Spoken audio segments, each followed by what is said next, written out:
WTOP 10, I'm your Storm Team 10 meteorologist, Aurora Fitzgerald.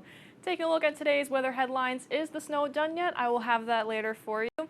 And this weekend we have a weather-packed weekend. Unfortunately, it's going to be a little gloomy as we're going to have some rain and some snow. And yes, the snow returns. I personally love snow. I know some people don't, but that is okay.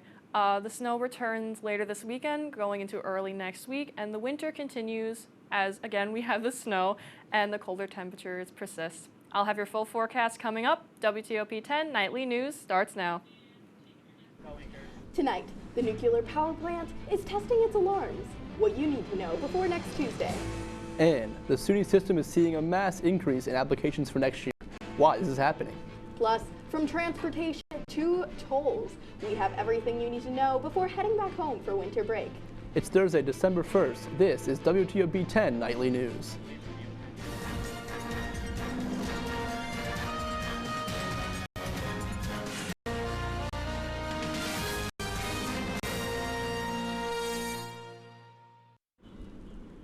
Good evening, everyone. I'm Jocelyn Decker. And I'm Casey DeSell. If you hear emergency sirens next Tuesday, do not be alarmed. The 9 Mile Point Nuclear Station in Scriba will be testing its emergency notification system on Tuesday, December 6th, around 1 p.m. During that test, 40 different sirens at the 10-mile radius of the plant will sound for approximately 3 minutes. The plant is located about 9 miles away from the SUNY Oswego campus. Additional test alarms may sound throughout the day. Officials are reminding the public that this is only a test, and no response or action is necessary. In an actual emergency, when one of the alarms are sound, the public should tune into a local emergency alert system on a radio or TV station for more information. Get ready for a special late night meal. This Friday, there is a special breakfast for dinner open to all students, regardless of their meal plan. It will be from 8:30 to 11 p.m. in Lakeside and Pathfinder dining halls. The event will include live DJs and a special giveaway. This event is to celebrate the success of all the students and is hosted by Sophie in collaboration with Auxiliary Services. Student success isn't the only thing SUNY is celebrating. SUNY announced they've seen over a 110% increase in fall 2023 applications from both in-state and out-of-state students across all SUNY campuses. They are crediting this increase in applications to their 2-week fee waiver initiative to apply early and in increased numbers. From year to year, SUNY saw a jump from around 100,000 applications to 200,000 applications. If you're looking for a fun break before finals, this Friday, Holiday Nights is returning to the Rossmond Gifford Zoo in Syracuse. The zoo will have holiday displays, demonstration, and ice carvings, live performances, and more. This year, local PTAC students designed a jungle-themed light display. The event is from 5 to 8 p.m. every Friday and Saturday until December 17th. As the semester comes to a close, students are starting to think of how they will get home for the break. Our reporter Cameron Brown has some tips on how to get home safely. Cameron? Thanks, Jocelyn and Casey. The snowstorm this past Thanksgiving break has definitely created problems for transportation, and students are wondering how they're going to get home to their families for the holidays. While most residents know Oswego has a reputation for snowy winter seasons, that doesn't stop lake-effect snowstorms from catching the city off guard and grinding activities to a halt. Such was the case on the 17th and 18th of November, when over 1,800 people across Oswego County reported being without power due to the heavy snow. Being aware to this, SUNY Oswego has provided a web page dedicated to the options students can choose from for easy and affordable break transportation, be it shuttle buses, planes, or trains. Some on-campus residents that are familiar to these problems also gave some options to their peers. Definitely talk to your RAs, talk to your directors. Let it be clear that you don't have the means, or like things happen. Sometimes just having a clear communication, because honestly, we pay tuition and these people are here to help us. So let them help us. In addition, the Director of Student Engagement and Leadership, Daniel Roberts, said that in the event of poor weather conditions that take the campus by storm, students are allowed to stay inside the residence halls. There is also a website for students called Oswego Bus Share that allows you to put in your location and destination to find a bus that's right for you. Centro's commuter services are also able to take students to the William Walsh Transportation Center in Syracuse, where they can connect with Greyhound, Amtrak, and other transportation providers. While this isn't meant to scare anyone, it's just a friendly reminder to students that it can be beneficial to them to make a contingency plan to get home and safely enjoy the holidays. Jocelyn, Casey? Thanks, Cameron. While traveling home for the holidays, you may hit some tolls. The Thruway Board of Authorities wants to increase toll prices for Easy Pass holders by 5% and non-Easy Pass holders by 75% beginning in 2024. State Senator Jim Tedisco is proposing that if the Thruway Authority wants to increase toll prices, it has to be passed by state legislature first. And some good news to counteract those rising tolls. The New York State minimum wage is increasing from $13.20 an hour to $14.29. The goal is to eventually raise the minimum wage to $15 an hour in every region across the state. Currently, only New York City and the fast food workers receive that. The rate will go into effect December 31st. SUNY alumnus Al Roker and Today's Show anchor is back in the hospital. Today's co-anchor Hoda Kotb addressed his condition on air. He missed the Macy's Thanksgiving Day Parade for the first time in 27 years because of a blood clot that traveled from his leg to his lungs. However, he was able to join his family for Thanksgiving dinner. Our thoughts and prayers go out to Al and his family. It sure has been a windy day here in Oswego. Storm Team 10 meteorologist Aurora Fitzgerald is here with a quick look at the weather. Aurora? Yep, it certainly has been windy, so this is actually a picture from earlier today over the lake. As you can see, the waves are really strong. This is because we've had all that really strong winds from lake effect, which will persist throughout the week. It's going to die down a little bit tomorrow, and then that lake effect snow is possibly going to come back later in the weekend, and the winds will persist. I'll have your full forecast after the break, but first, back to the desk. Coming up, Biden's student loan forgiveness program hits another unexpected setback. And secret September 11th transcripts have been declassified, what they found, and more. We'll be right back in just 30 seconds. At the point, the cross-ice pass comes to Breeze. I can't remember if it's Macron or Macron. They're not going down without a fight. Puck loose, out in front. Welcome back to the best show on WTOP. I'm your host, Miss Meg Trivia. And I'm Donna. We start things off in the pool as 4 members of the Oswego women's swimming and diving team have earned all SUNY honors. Oh, finally, got that old music back. Welcome live inside the El Roker studio for the newest episode of Sports.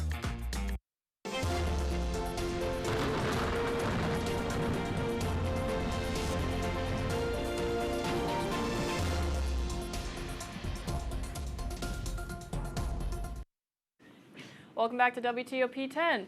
So, taking a look at tonight's forecast, 11 p.m. we're going to have possible showers with a temperature of 34 degrees. 3 a.m. going into tomorrow, it's still going to be cloudy with a temperature of 31. Going into tomorrow, you're going to need a coat as you go out that door early in the morning at 7 a.m. It is going to be cold with 30 degrees. Taking a look at our coffee cast, I actually do not want a iced coffee this time. I would like a hot coffee because it is going to be 32 degrees. It's going to be pretty cold as that is the freezing temperature, so please stay warm, everyone. Taking a look at tomorrow's forecast, Friday, it's going to be 37 degrees. It's definitely going to be cold. We have winds 12 to 15 miles per hour going south with an 18 mile per hour gust. It's going to be a little cloudy, but there's still going to be some sun.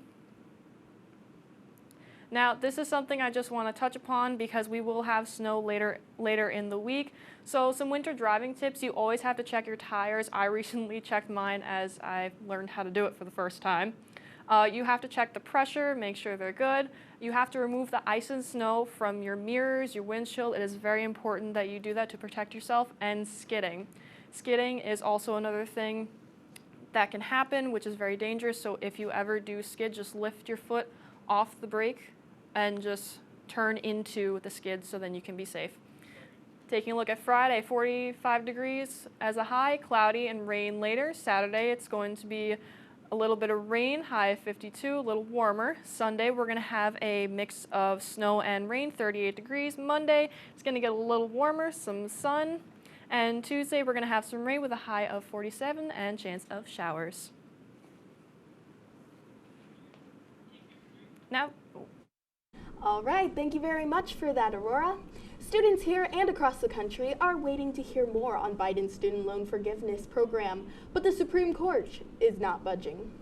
The program remains blocked, but justices have agreed to hear the arguments in February with an expected final decision in June. His program would offer up to $20,000 in debt relief. Many Americans have applied for the debt forgiveness. So far, no loans have been forgiven. The U.S. and France demonstrated their long-standing alliance. French President Emmanuel Macron is visiting the White House.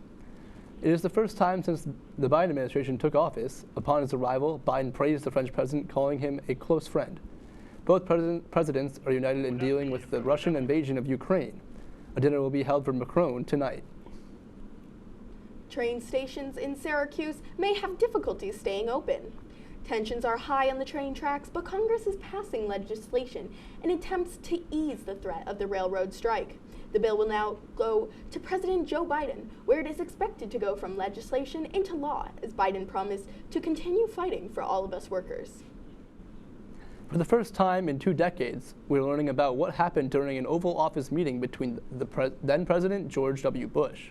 10 members of the 9/11 Commission had documents declassifying, revealing all sorts of information from Tom Forsman had in the story. Out of the confusion following the 9/11 attack came key questions. Did then President George W. Bush and his team see it coming? And could they have stopped it? Today, our nation saw evil, the very worst of human nature. The recently declassified report from April 2004 shows him pushing back firmly against that whole idea. No one said there was a problem domestically. The threat was overseas. That's what the report says Bush told members of the 9/11 Commission during an extraordinary question and answer session that lasted more than 3 hours about his reaction to the attack and his administration's intelligence gathering. The report, which is not an official transcript, summarizes his explanations. We were aware that bin Laden had sympathizers in the United States prior to the attack, but there was no actionable intelligence on such a threat, not one. When a commissioner noted there was intelligence about specific attacks being planned, Bush repeated, overseas. We all understood bin Laden's attempt to strike the homeland. What's more, the report says when asked about intelligence reports of domestic threats, Bush replied, if they came in and said we found a cell, Bush's action would have been destroy it. In another section, a commissioner pushes the then president to explain his reaction to an intelligence report just a month before 9/11 entitled, Bin Laden Determined to Strike in U.S. The president said since he was aware that al-Qaeda agents were being tracked in America, he had asked for it, that report, and it didn't say anything about a specific attack. According to an appeals court held today, records received from Trump's estate in Florida are not allowed to be filtered by a special master, determining what should be off limits to investigators. The reason for the special masters is keeping classified documents away from governmental review. The decision was made by 3 GOP appointees. The reveal will go into effect in 7 days. Today is Rosa Parks Day. The civil rights hero was a leading figure in the struggle for desegregation in America. On this day in 1955, after a long day of work, she refused to give up her seat for a white man. She was arrested and fined. Civil rights activists like Martin Luther King heard the story and organized the Montgomery bus boycott that crippled the transit system. Coming up, today is AIDS Awareness Day. Everything you need to know and more. And a new drug that has potential to slow down the development of Alzheimer's. All this after and more after the break.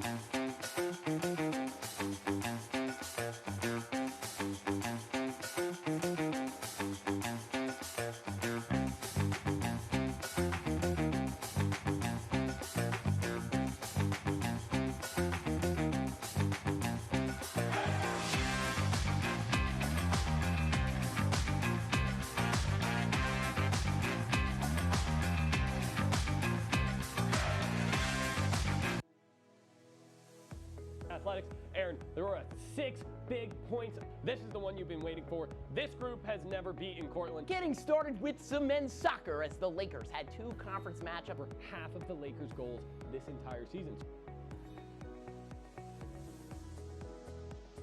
Offense is key. You talked all about scoring goals.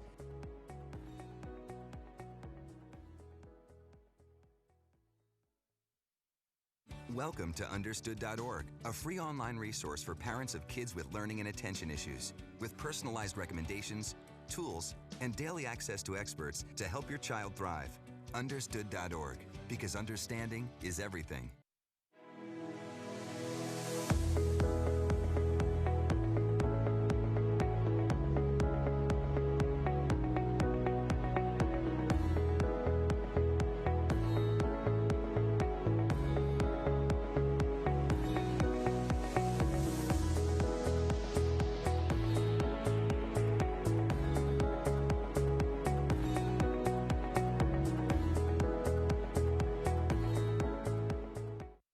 Welcome back to WTOP 10 Nightly News. Let's get into your health and consumer report. The Commerce Department reported that the core personnel consumption expenditures price index rose by 0.2% back in October from the month prior. What would make it a slower pace in growth than the 0.5% that was seen back in September. However, as the rate of job cuts increased 5 times more in November than last year. DoorDash announced that they will be letting go 1,200 employees. This is about 6% of all workers. CEO Tony Zhu sent a memo to employees yesterday that the DoorDash team grew too quickly during the pandemic. Zhu stated that this was the most difficult decision he's made in the company's 10-year history. Today, the Biden administration is announcing a new strategy to end the HIV/AIDS pandemic as a public health threat by 2030. In today's Health Minute, Mandy Gather has more on this world's AIDS Day. Advances in treatments have led to fewer deaths from AIDS since the beginning of that epidemic, but this disease is still around. For a lot of people, HIV is almost an invisible condition. But what we know is that, we still have over 30,000 new infections in the U.S. every single year. Dr. Carlos Malvis-Tuto treats HIV and AIDS patients at Ohio State's Wexner Medical Center. He says awareness remains critical as many people are living with HIV and don't know it. You can trace 40% of new infections to people who actually were unaware of their own diagnosis. Malvis-Tuto says we now have tools to help prevent HIV infection in those who are at risk, and treatments are now available which allow for people who have the disease to live normal lives. Even though we don't have a cure yet, as long as somebody is keeping up with their treatment, then they can manage it perfectly well. However, work still needs to be done. Malvis-Tuto says we need to normalize testing and make sure all people are able to get HIV care. If we don't ensure access, equal access for everyone with HIV, then we will not be able to end the pandemic. For Health Minute, I'm Mandy Gaither.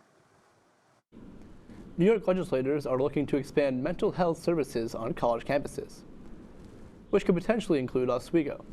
At a public hearing on Wednesday, lawmakers were considering ways to boost mental health care programs on university campuses for students who are potentially still struggling.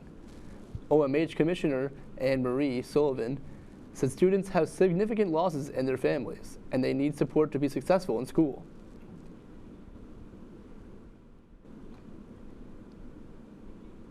The New England Journal of Medicine has published the results of a phase 3 trial of Lecumab, a new experimental drug that can potentially delay the progression of Alzheimer's disease. The research indicates that Lecumab can reduce symptoms by 27%. Patients who took Lecumab had early signs of the illness, apparently showed less cognitive and functional decline than patients who were placed in a placebo group. The brains of teenagers have aged prematurely by 3 years over the course of the pandemic, according to a study published in Biological Psychiatry, Global Open Science. Researchers compared brain scans and found growth in 2 brain areas that control access to memories and regulate emotions, such as anxiety and stress. The findings are based on 128 youths from prior to and just following the first full years of the pandemic. Zach Malib is here to give us our nightly sports update. Zach, what's going on in sports? Thanks, guys. Coming up, Lakers sports are back in action this weekend, and what's going on with Antonio Brown? I'll let you know after the break.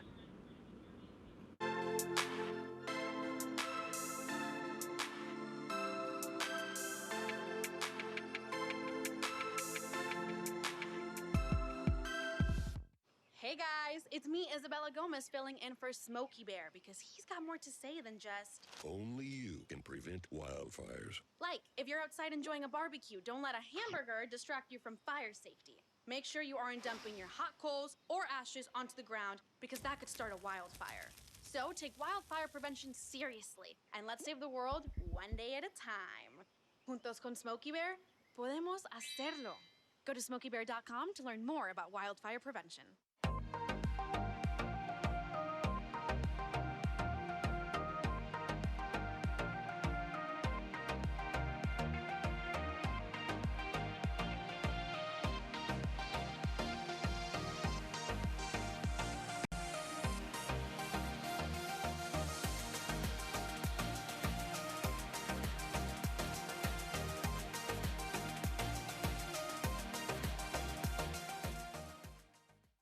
When I was in foster care, I never knew when I would have to move, so I always had my suitcase ready to go.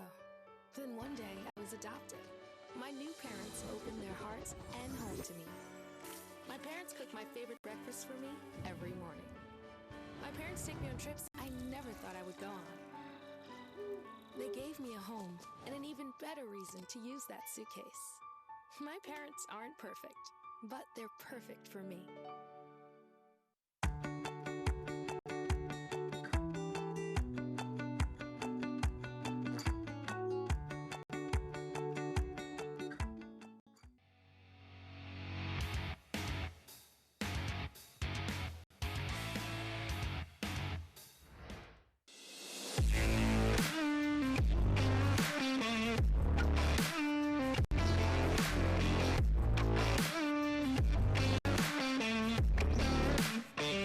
Welcome back to WTOP 10 News. I'm Zach Malamud bringing you your Thursday night sports report.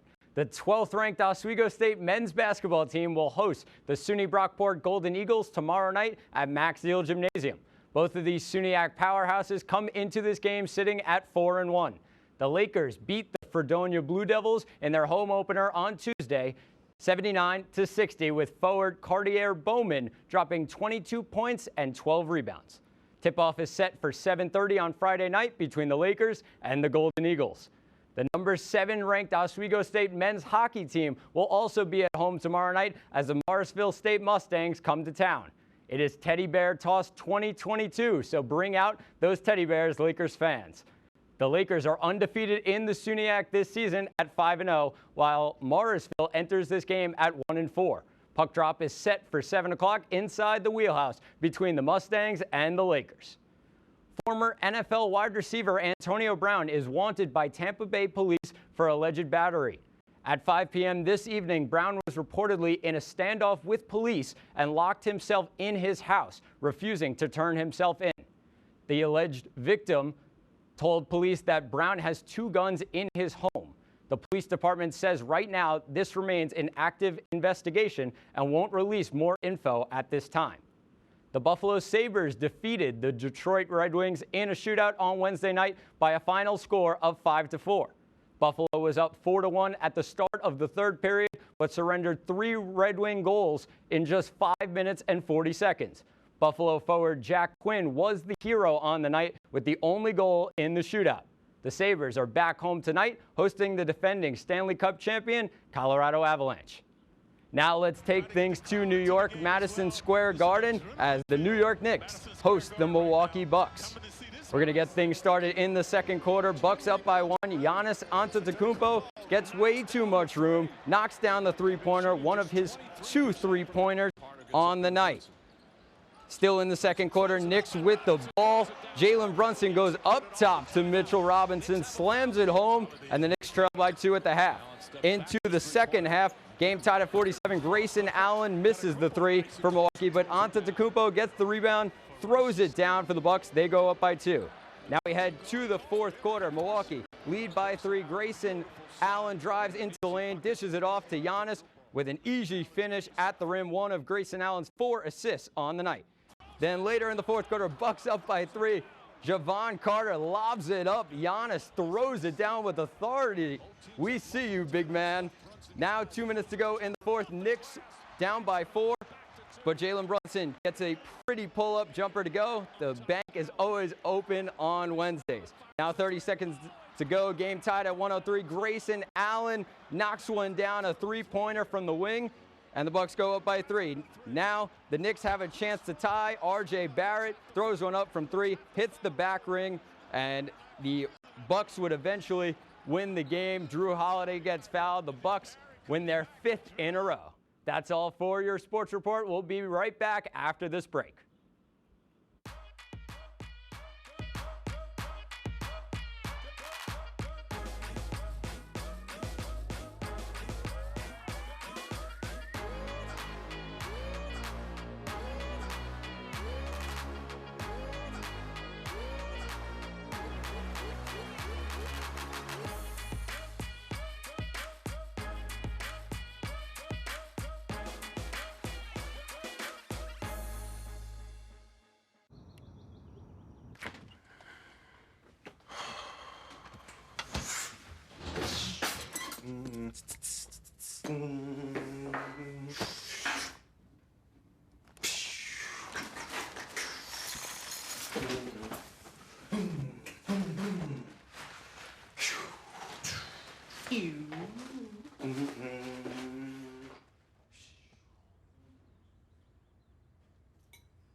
The central and midwestern U.S. averages more than 850 tornadoes each year, and lately, the number of floods has been rising in the region too. So chances are, there will be more twisters and floods near here again. And between school, sports, and social lives, chances are, you won't be with your kids when it happens. Will they know what to do?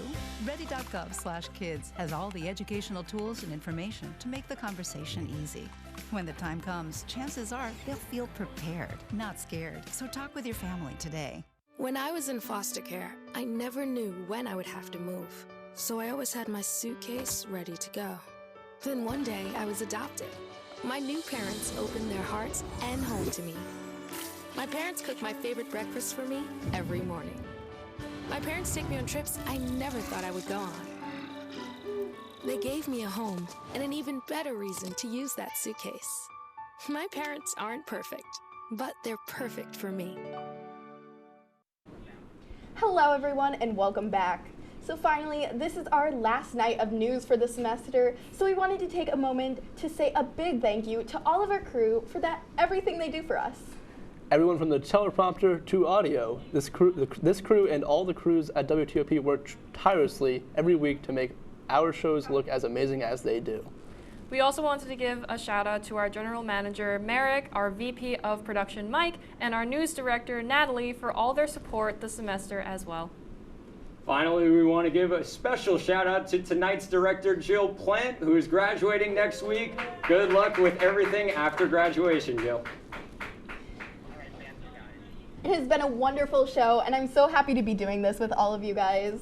I always love coming back here because it's such a fun time to be on news, just getting to experience this. What do you think? Yeah, I totally agree. It's been a great experience learning how. It's been a great experience in my first semester here at college, learning how to broadcast, and this is really a good experience because, you know, not many.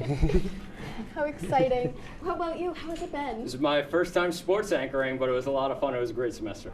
I agree. All right, Aurora, how has it been for you? It's been absolutely amazing. This has been my dream ever since I was a little girl, and I love it here so much. Right, well, from all of us here, thank you for watching, and good night.